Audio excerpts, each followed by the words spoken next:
안녕하세요. 염창환입니다. 그동안 사용하였던 비타민C 암 연구의 제목을 오늘부터는 비타민C 암과의 전쟁으로 바꾸었습니다. 비타민C 암과의 전쟁은 제가 2003년도에 저술한 책 제목이기도 합니다. 그 점 양해해 주시기 바랍니다. 오늘의 주제는 비타민C 암과의 전쟁 제3탄으로 2007년에 제가 저널 오브 코리안 메디컬 사이언스에 실었던 논문을 중심으로 이야기해 드리겠습니다. 제목은 말기암 환자에서 고용량 비타민C 투여 후 삶의 질 변화입니다. 지금은 비타민C 사용이 보편화되었지만 그 당시만 해도 비타민C 주사요법을 한다는 것은 많은 어려움과 많은 장벽을 가지고 있었습니다. 그러나 논문을 통해서 그 어려움과 그 장벽을 이겨낼 수 있었던 것 같습니다. 이 논문은 국내뿐만 아니라 해외에서도 비타민 관련 논문이나 책에 많이 인용되는 논문 중 하나입니다. 세계의 비타민 관련된 연구자나 임상하는 의사가 저를 기억해주는 대표적인 논문 중 하나입니다. 그만큼 임상연구, 비타민C에 관련된 임상연구를 한다는 것은 매우 어렵고 힘들었으며 많은 학술지에서 사실 잘 실어주지 않았습니다. 암 환자에서 항암제를 대신해서 비타민 요법을 할 수는 없습니다. 비타민C의 항암 요건은 10%입니다. 국내 자료나 해외 자료 모두에서 그렇게 나왔습니다.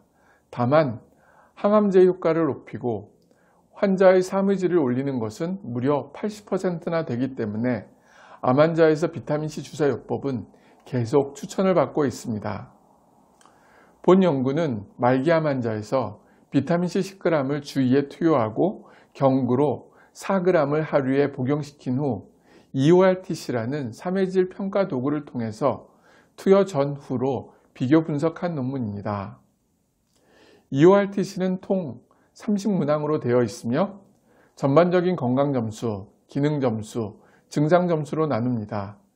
기능 측면에는 신체적, 역할적, 감정적, 인지적, 사회적 측면을 보았고 증상 측면에서는 피로, 오심가구토, 통증, 호흡곤란, 수면장애, 식욕부진, 변비설사, 경제적 측면을 보았습니다. 그 결과 전반적인 건강점수는 투여 전에 36에서 55로 증가하였습니다. 기능점수에서는 신체적, 역할적, 감정적, 인지적, 사회적 5가지 항목 모두에서 통계학적 의미 있게 좋아졌습니다. 마지막으로 증상 점수에서는 9개 항목 중 5개 항목인 피로, 오심가구토, 통증, 수면장애, 식욕부진에서 통계학적으로 의미 있게 호전되었습니다. 즉, 비타민C 주사요법과 경구 복용이 말기암 환자에게 도움이 된 것으로 나타났습니다.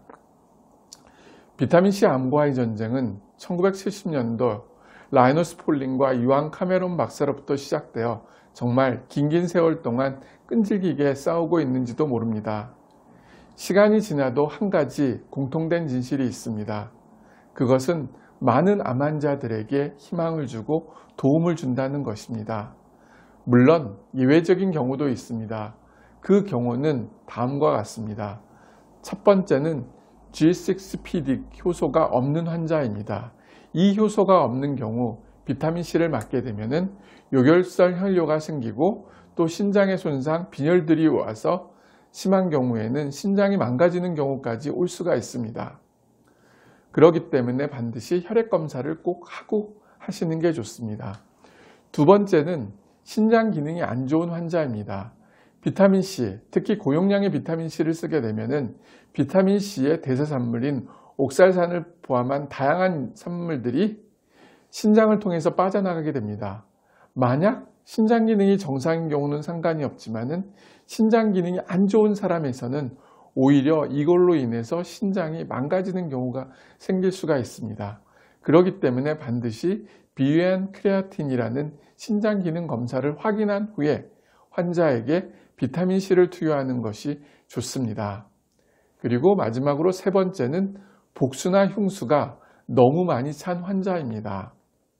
비타민C 주사요법을 할 때는 반드시 비타민C만 주는 게 아니라 그와 더불어 수액을 충분히 주게 됩니다. 만약 복수와 흉수가 많이 찬 사람의 경우 이 수액과 더불어 비타민C가 들어가기 때문에 오히려 복수나 흉수를 더 많이 차게 할 수가 있습니다. 그렇기 때문에 가급적이면은 이들 세 가지 문제가 있는 경우는 안 하는 것이 좋습니다. 지금까지 비타민 박사 염창환이었습니다. 감사합니다.